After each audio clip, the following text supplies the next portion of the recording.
Juan Gamper trophy football. Spanish লা লিগার giant club Barcelona তাদের মৌসুমের শুরুতে খেলে Juan Gamper trophy.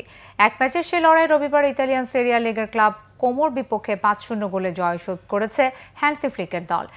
Johan Cruyff স্টেডিয়ামে বার্সার পক্ষে প্রথম দুটি গোল করেন ফেরমিন লোপেজ। ২১ ও ৩৫ মিনিটে কোমোর জাল কাঁপান স্প্যানিশ উইঙ্গার।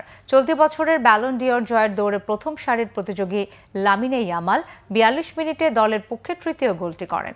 এরপর স্কোরলাইন সমৃদ্ধ করেন ব্যালন ডিওর জয়ের দৌড়ে ভালোভাবে থাকা ব্রাজিলিয়ান ফরওয়ার্ড রাফিনিয়া। দ্বিতীয়ার্ধের শুরুতে দলকে পঞ্চম ও শেষ গোল উপহার দেন ১৮ বছরের স্প্যানিশ উইঙ্গার ইয়ামাল। ফেররান তোরেজের পাস থেকে বাঁ পায়ে প্রথমবার বল স্পর্শে দর্শনীয় গোলটি করেন স্প্যানিশ ফুটবলের নতুন এই সেনসেশন।